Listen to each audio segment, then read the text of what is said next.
Donc, cet après-midi, on vous présente en fait un projet de formation, de recrutement des infirmières et des infirmiers recrutés à l'international dans le cadre d'un projet pilote, si vous voulez, qui a été mis en branle par le ministère de l'Immigration et de la Francisation et de l'Intégration. Donc, sans plus tarder, je vais me présenter. Mon nom, c'est Sabine Jean-Baptiste. Je suis chargée de projet à la Fédération des cégeps. Comme Marie Monpetit vous l'a dit hier en allocution d'ouverture, la Fédération des cégeps agit à titre de représentant du réseau collégial public, donc qui comporte 48 cégeps là, à travers le Québec. Et moi, je suis en charge, en fait, d'assurer la coordination nationale de divers projets de formation qui sont mis en branle avec plusieurs ministères et aussi au niveau international. Donc, voilà, je vais peut-être laisser ma collègue se présenter. Merci Sabine. Donc, bonjour tout le monde. Maria Rosa Gambato, donc directrice adjointe au Cégep du Vieux-Montréal. Moi, je chapeaute vraiment le projet au niveau du volet pédagogique avec tous les cégeps participants dans ce beau projet dont on vous présentera dans quelques minutes. Donc, merci pour votre accueil et votre écoute. Alors, le contexte du projet, donc on a trouvé quand même intéressant, avant d'entrer dans le vif du sujet, de vous expliquer un peu comment s'inscrit ce projet-là, comment est arrivé ce projet-là au niveau de la formation. Donc, comme vous le savez, on en parle en long et en large, la pénurie de main-d'œuvre, on en parle encore davantage depuis la COVID-19, mais je pense que ce qui est intéressant aussi, c'est de parler aussi des solutions qui sont mises en place pour résoudre cette pénurie de main-d'œuvre-là. Et là, on va vous présenter, on va quand même faire un petit portrait très, très rapide parce qu'on n'est pas là pour vous présenter des statistiques, mais on pensait quand même important de vous nommer le nombre de postes vacants dans le domaine des soins infirmiers, le plan d'action qui a quand même été mis en place par le gouvernement pour contrer cette pénurie de main-d'œuvre-là, le programme de formation qui a été adapté, en fait, pour s'adapter à la nouvelle clientèle issue de l'immigration et, bien sûr, la mise en place d'un écosystème. Donc, c'est un peu de ça que je vais vous parler en contexte. Donc, si on y va au niveau des postes vacants, au dernier trimestre, en fait, au trimestre 2022, Statistique Canada dévoilait 22 860 postes vacants au niveau des soins infirmiers à travers le Canada. En 2023, ça a été 28 335 postes vacants, dont 5 000 postes vacants au niveau du Québec uniquement, dont plus de la moitié au niveau des régions.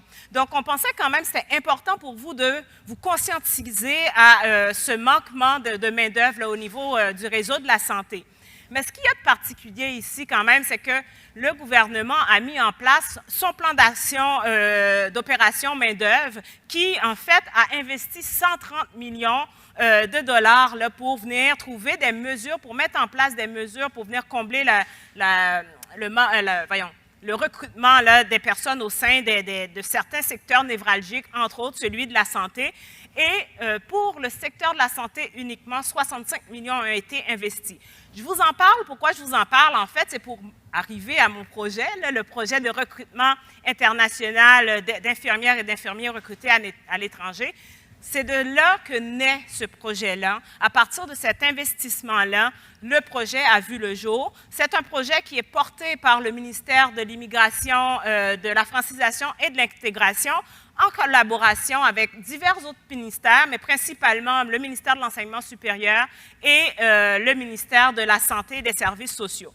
Bien sûr, vous vous demandez, mais que vient faire la Fédération des cégeps? En fait, le réseau collégial public a été mandaté, si vous voulez, pour développer une formation d'appoint qui allait venir permettre justement aux gens qui sont recrutés à l'international de faire reconnaître déjà leurs compétences. Donc, on va vous expliquer un petit peu c'est quoi la formation qui a été adaptée, mais c'est ça un peu le rôle de la formation de la Fédération des cégeps.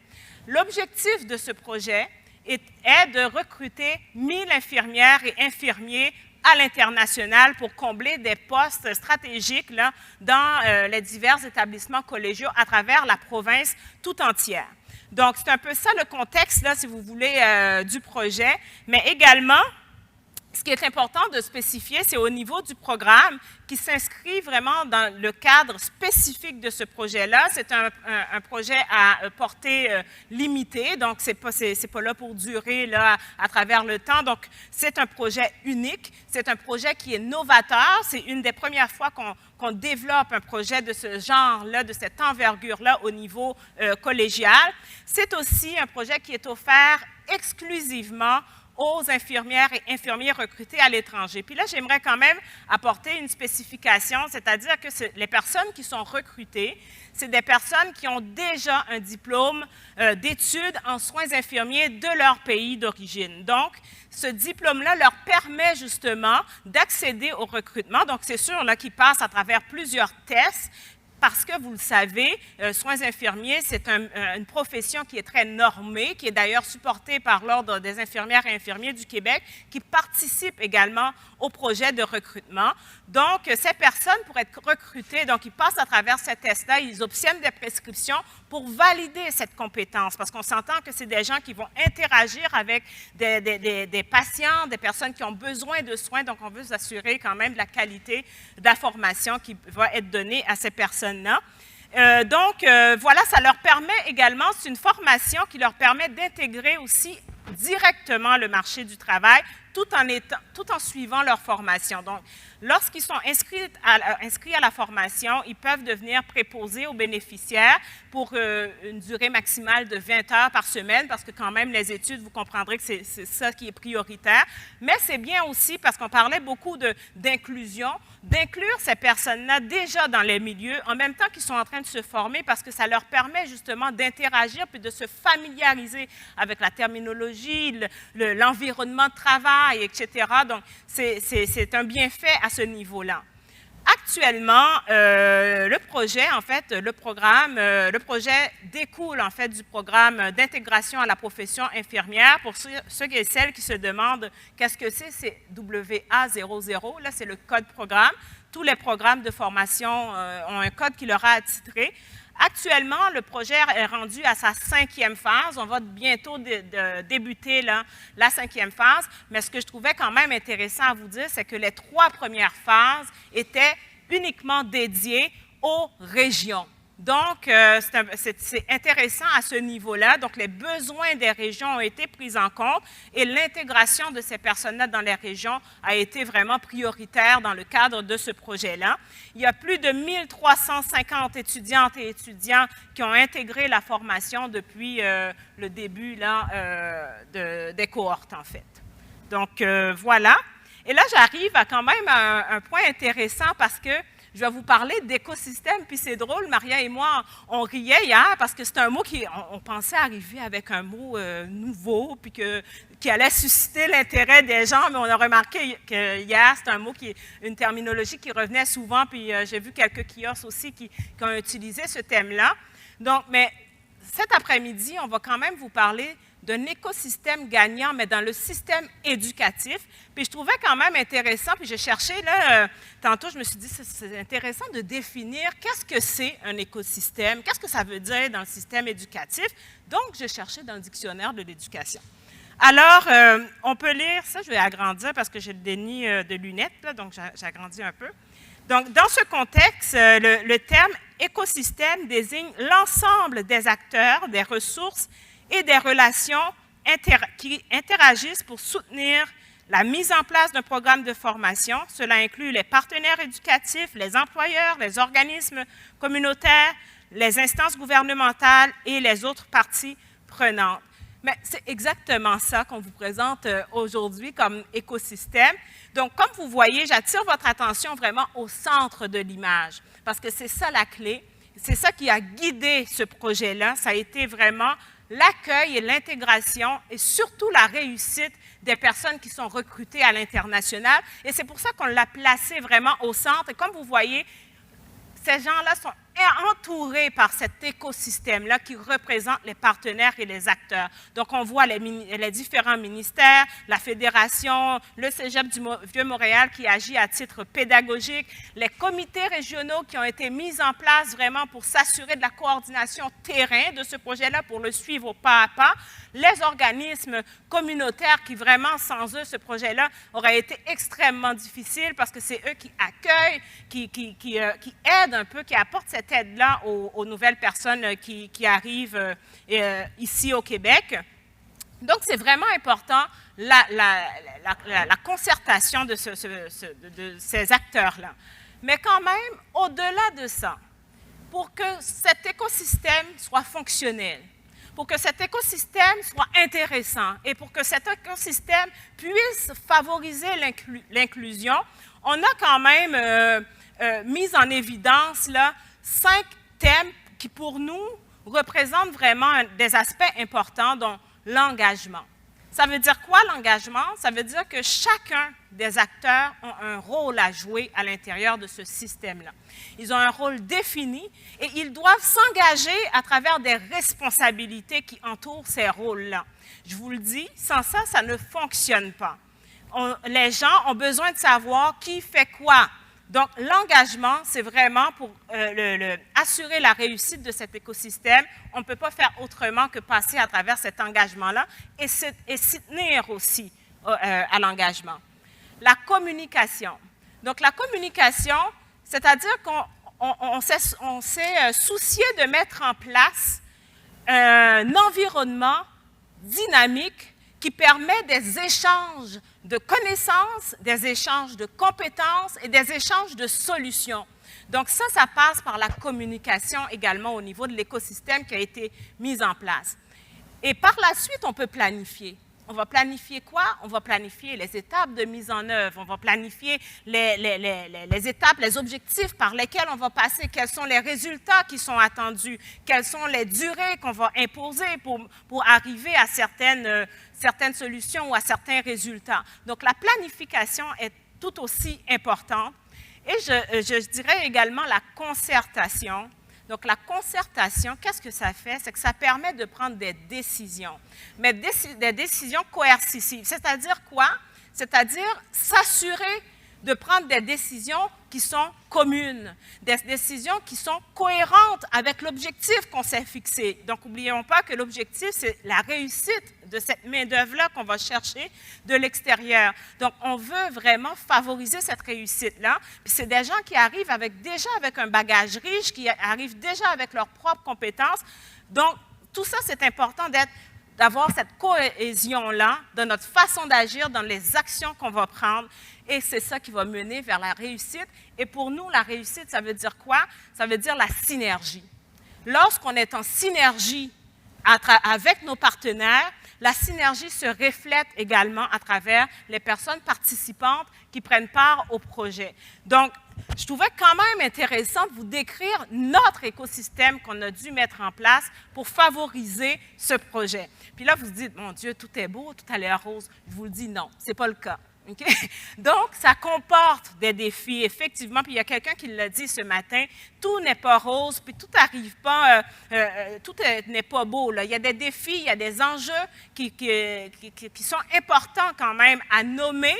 Pourquoi? Pour trouver des solutions. Puis là, je vais arrêter de parler. Je vais laisser Maria vous expliquer tout ça. Merci, Sabine. Donc, justement, comme disait Sabine tantôt, tous les 5 éléments qu'elle a nommés, mais ce n'est pas juste au niveau de l'écosystème, non pas seulement au niveau des différents ministères, organismes qui sont autour de la table, qui préparent en amont ce projet-là, mais aussi, ce sont les mêmes éléments qu'on a dû se référer pour travailler avec les 30 cégeps participants dans ce beau projet-là. Ma collègue Sabine, tantôt, vous a mentionné les différentes phases, qu'on était rendu à la phase 5 qui va débuter bientôt en novembre prochain. Mais juste pour vous mettre un petit peu dans le contexte, on a jusqu'à date passé à travers la phase 1, donc c'était les cégeps des régions éloignées. On parle de la Côte-Nord, Sept-Îles, Rimouski, Baie-Comeau, Gaspésie, toutes les régions qui sont plus dans la Côte-Nord. Après, on s'approche plus vers Montréal. On prend les cégeps de la phase 2, Sorel-Tracy, Saint-Hyacinthe, Saint-Jean-sur-Richelieu, Valleyfield. Et par la suite, bien, la belle phase numéro 3, où on a également ajouté des cégeps de Lévis, la belle ville de Drummondville, où on se trouve ici aujourd'hui, également Beauce-Appalaches, qui font partie de cette phase-là. Et finalement, quand on rentre à la phase 4, la phase dans laquelle on est présentement dedans, donc les étudiants sont encore en majorité en formation, bien, on est dans les cégeps de la grande région de Montréal. Et bientôt, on retourne en région, donc la phase 5, on retourne en l'Outaouais, on retourne en Abitibi-Témiscamingue, on va retourner à Shawinigan, en fait, Shawinigan, qui est un nouveau cégep qui s'ajoute aussi.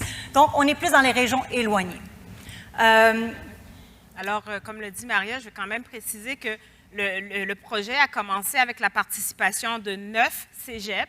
Et actuellement, il y a 34 cégeps qui participent au projet, donc qui accueillent des étudiantes et étudiants provenant de l'international. Effectivement. Donc, dans le fond, il fallait préparer aussi l'entrée au cégep de ces étudiants qu'on appelle candidats IDHC. Vous allez entendre beaucoup dans notre discours IDHC. Donc, infirmières, infirmiers diplômés hors Canada. Donc, qui arrivent, comme disait Sabine, avec un parcours, avec une expérience de travail, des diplômés dans leur pays d'origine. Et vous allez peut-être vous poser comme question, bien, de quel pays proviennent ces étudiants-là? Bien, surtout des pays d'Afrique. Donc, évidemment, le système scolaire est complètement différent du système scolaire ici au Québec. Donc, évidemment, on fait face à plusieurs défis. Entre autres, vous allez voir sur les écrans, on a nommé quelques-uns pour ne pas toutes les nommer parce que ça nous aurait pris plusieurs diapos. Pénurie de logement, évidemment, on en parle depuis hier. Les manques de places en garderie. La pénurie de personnel, évidemment, enseignants. Les manques de locaux dans les cégeps.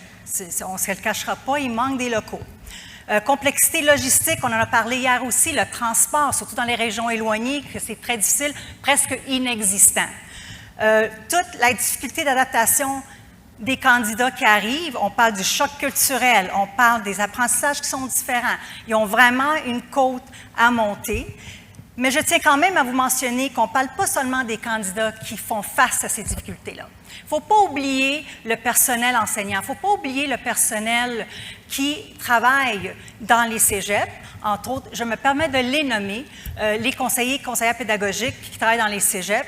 Entre autres, j'ai quelques collègues avec qui sont dans la salle aujourd'hui que je vous salue pour tout le beau travail qu'ils ont fait, parce que je vais vous dire que ces conseillers pédagogiques-là, très souvent à travers le projet, ont été au-delà de leur mandat. Et il faut le dire, il faut le souligner. Fait que bravo, parce que, je vous dis, là, ils les accompagnaient pour les faire de l'épicerie, aller voir des logements, aller les chercher à l'aéroport, les ramener dans les régions éloignées. Fait qu'on s'entend qu'on est là pour les accompagner au niveau pédagogique, et pourtant, ils se retrouvaient à faire d'autres tâches, toutes autres tâches connaissent, comme on dit. Donc voilà, fait que je tiens quand même à souligner, puis le beau travail des enseignants aussi, que je n'oublie pas, parce que les enseignants aussi avaient tout un apprentissage à faire. Je vous explique pourquoi. Tous les cégeps qui font partie de ce projet-là avaient tous des programmes de technique en soins infirmiers. Donc, on s'entend que c'était une première fois pour eux d'offrir ce programme d'intégration à la profession infirmière-infirmier ici au Québec, qui amène à une attestation d'études collégiales. Donc, c'était nouveau.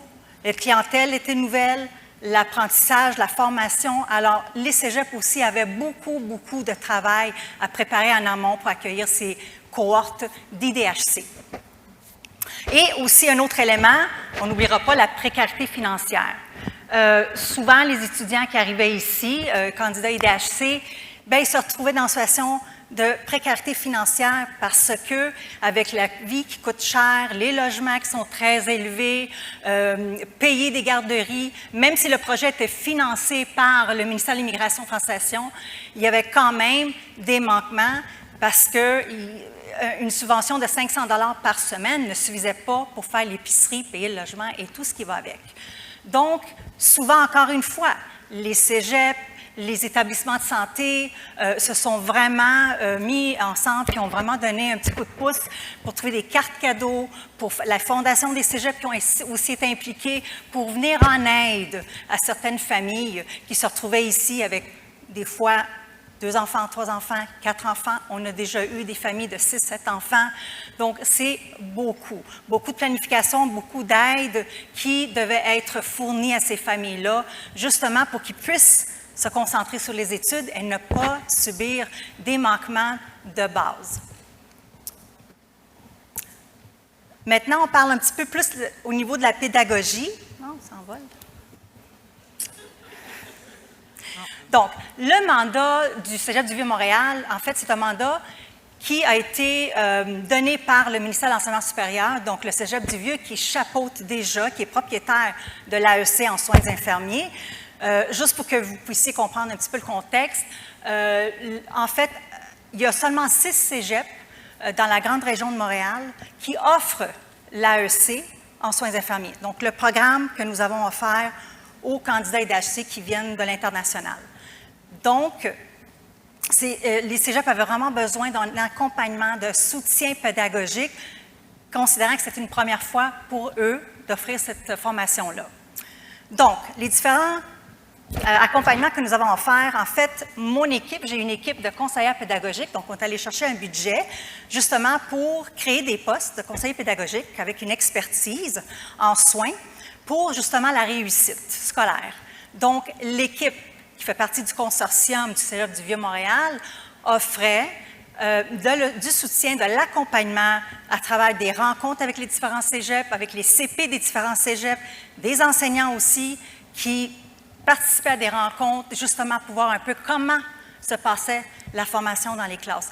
Il y avait souvent la gestion de classe, il y avait souvent beaucoup d'incompréhension du programme, donc tout l'accompagnement qui était offert par mes équipes. Et on avait aussi une conseillère pédagogique, volet interculturel. Donc, comme vous savez, il y a beaucoup d'enjeux au niveau culturel. Donc, on avait besoin d'un accompagnement autant pour les étudiants IDHC que pour les enseignants. Vous savez, Sabine, ma collègue, a nommé tantôt la pénurie de main-d'œuvre, mais la pénurie de main-d'œuvre, c'est le manquement d'infirmières, infirmiers dans le réseau de la santé. Donc, souvent, il y avait un manque d'enseignants aussi. Alors, qu'est-ce que les cégeps allaient faire? Bien, allaient recruter dans les milieux hospitaliers pour aller chercher des infirmiers, infirmières de profession qui avaient un goût d'enseigner. Mais, il ne faut pas oublier, ces infirmiers, infirmières-là n'avaient pas l'expérience avec cette clientèle-là. Donc, il y avait tout un apprentissage, un accompagnement à faire avec eux également.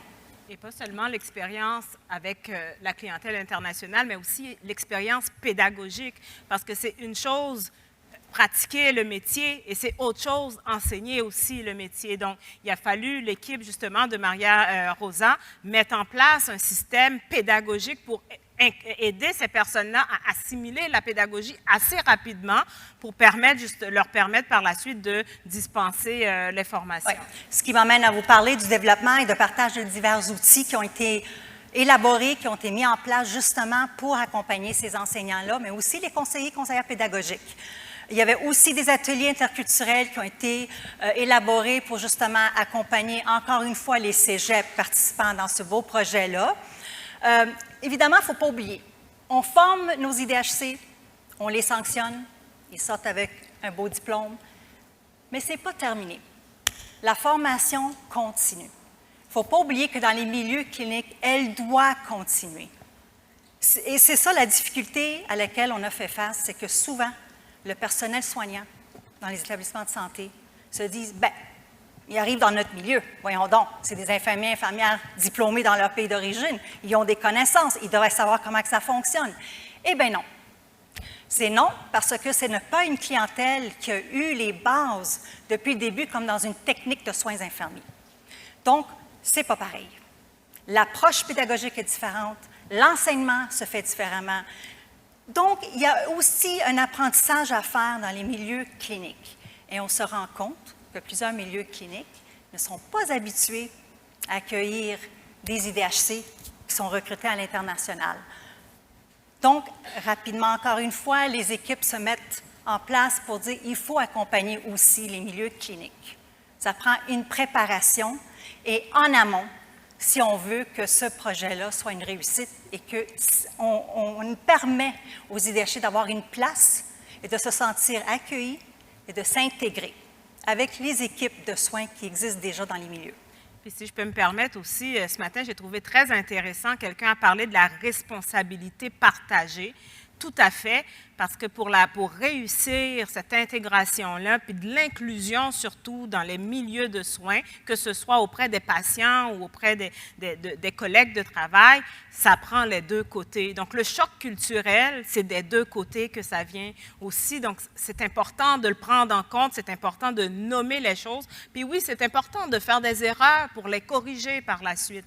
Donc, ça aussi, ça a été un défi quand même à ce niveau-là pour s'assurer du bien-être de la personne qui intègre le milieu de la santé, mais aussi des collègues qui accueillent cette personne-là puissent se sentir à l'aise à communiquer avec la personne qui est en place. Donc, ça aussi, c'est un aspect très important qu'on a dû prendre en compte. Donc, pour permettre un bel échange entre les établissements d'éducation, on parle des cégeps, on a mis en place la plateforme Teams où, une fois par mois, on avait un bel échange. On parlait des bons coups, on parlait des enjeux, des difficultés. Un partage qui a aidé, et je pense que mes collègues ici dans la salle, qui sont des conseillers pédagogiques dans les cégeps, peuvent témoigner comment ça a été très aidant, ce beau partage-là entre les différents cégeps, et comment ils ont vécu une situation pareille, comment ils ont surmonté le défi, qu'est-ce qu'ils peuvent proposer comme idée. Donc, ça a été vraiment un franc succès. Et quand je disais tantôt, une fois qu'ils sont sanctionnés puis sortent avec un diplôme, c'est pas terminé. Alors, le Cégep du Vieux-Montréal a mis en place une formation préparatoire à l'examen de l'OIQ. Tous les CEPI, donc quand on parle de CEPI, candidats à l'exercice de la profession infirmière, doivent passer et réussir l'examen de l'OIQ, qui est l'ordre professionnel des infirmières au Québec. Donc, on a mis sur place une formation qui dure environ 32 heures, où on les habitue à avoir une pratique réflexive qui les amène à amener un jugement clinique. Donc, et comment? Bien, à travers des vignettes cliniques auxquelles ils peuvent partager entre eux en classe et vraiment arriver à avoir des hypothèses suite à ces vignettes-là. Et également des scénarios de simulation téléphonique, un peu comme InfoSanté. Donc, on avait un acteur et une actrice au bout de la ligne qui jouait le rôle d'un patient. Et puis, les étudiants devaient assimiler et penser à une hypothèse possible pour venir en aide aux patients qui étaient à l'autre bout de la ligne. Donc, c'était très intéressant. Et suite à cette formation-là, ben, je pense que Sabine va vous en parler tantôt, les statistiques de réussite. Attends, là, on va les faire patienter un petit peu.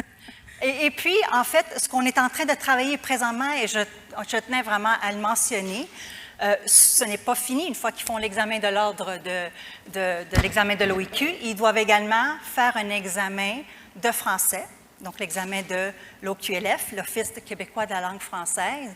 Donc, nous sommes en train de mettre sur pied une formation justement pour les accompagner, de simuler exactement comme un examen de la profession là, de l'ordre de l'Office de la langue québécoise, pour justement les aider, les accompagner vers la réussite de cet examen également. Donc, quelles ont été les stratégies qu'on a mises en place? Bien, juste pour vous nommer quelques-unes, encore une fois, auprès des étudiants. C'était des préceptorats avec des enseignants-enseignantes qui jouaient comme un rôle pivot. Évidemment, c'est toujours une stratégie de la pratique réflexive, donc les amener à réfléchir. Un ajout de périodes de laboratoire supervisées aussi. Des tutorats par les pairs. Donc, les pairs, on prenait souvent les étudiants qui étaient dans une technique au régulier, en soins infirmiers, qui venaient passer du temps avec les étudiants, puis faisaient du tutorat et du mentorat avec eux.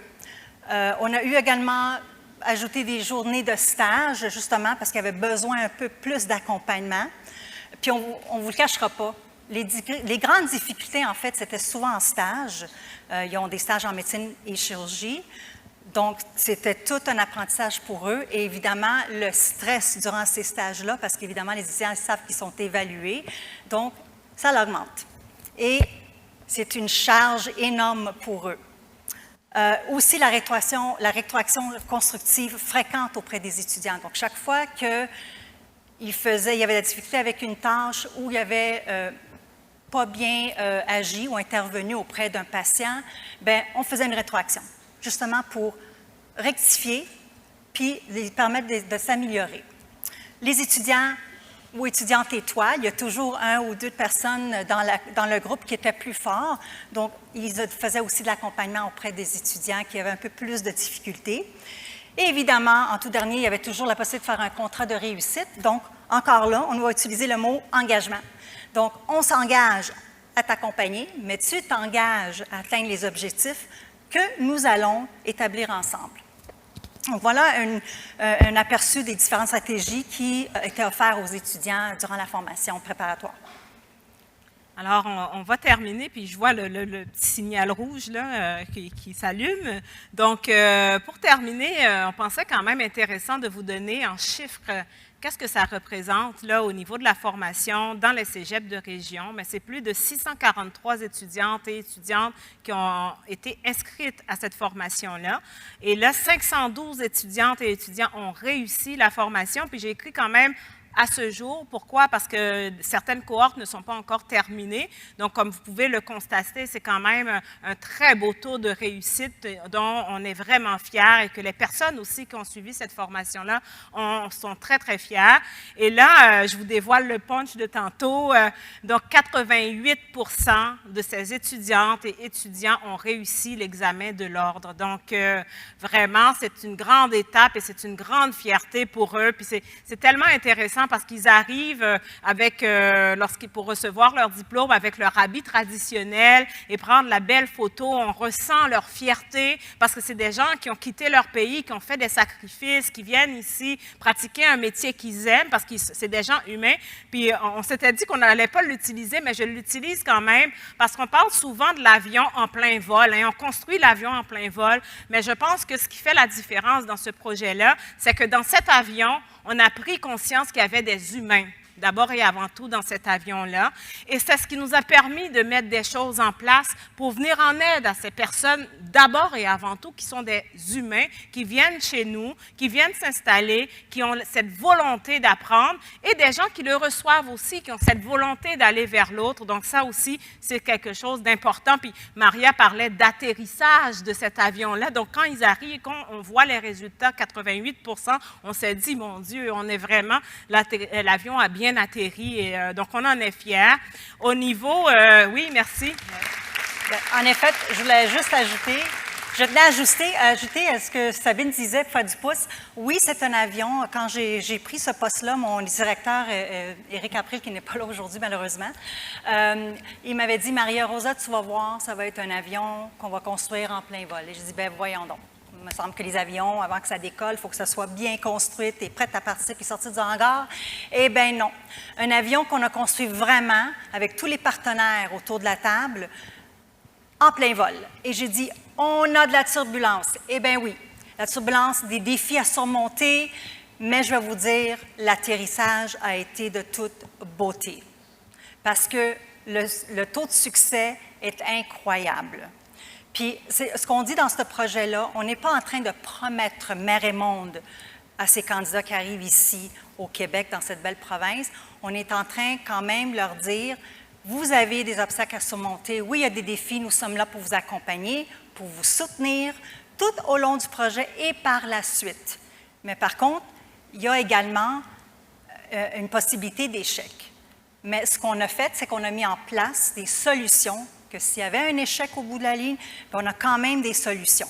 Solutions de reprise de cours, et si ce n'est pas possible pour X raisons, bien, on vous trouve un emploi, puis on va aller vers un permis de travail fermé avec une organisation. Donc, ils ne sont pas laissés à eux-mêmes. Il y a quand même un bel accompagnement jusqu'à la fin, parce que le but, c'est de les garder ici. On parle depuis hier, aujourd'hui, de la régionalisation. Bien, justement, on veut garder à tout prix ces candidats-là en région, partout à travers le Québec, et que ce soit en soins infirmiers, que ce soit dans un autre métier ou une autre profession, le but, c'est vraiment de les garder, de les intégrer, mais les intégrer correctement. Puis ça, c'est très important. On y tient énormément. Et pour terminer, en parlant de profession, de la garder, donc on est fiers quand même de dire qu'actuellement, il y a 291 personnes CIPI qui travaillent actuellement dans les établissements de santé dans les régions. C'est plus de 165 infirmières qui ont été embauchées suite à leur formation. Et il y a 11 personnes là, qui se trouvent dans les divers postes au sein du réseau de la santé. Donc, justement, comme l'a dit Maria, des gens qui n'ont peut-être pas réussi la formation, mais ils n'ont pas été laissés pour compte quand même. Donc, ils ont pu trouver d'autres postes qui répondent à leurs besoins. Donc, on parle, le thème, la thématique nous rejoint beaucoup parce qu'on parle de mobilisation. Et vraiment, ça prend de la mobilisation lorsqu'on accueille, qu'on développe des formations pour accueillir ces personnes-là. Donc, voilà, on espère vraiment que le projet vous a plu et que ça vous donne des idées. On est disponible, Maria et moi, si vous avez des questions là, à la fin de la présentation, mais pas à la fin de la présentation. Je pense qu'on n'a plus le temps, mais on va être dans la salle là, si vous avez des questions. Merci beaucoup à vous tous.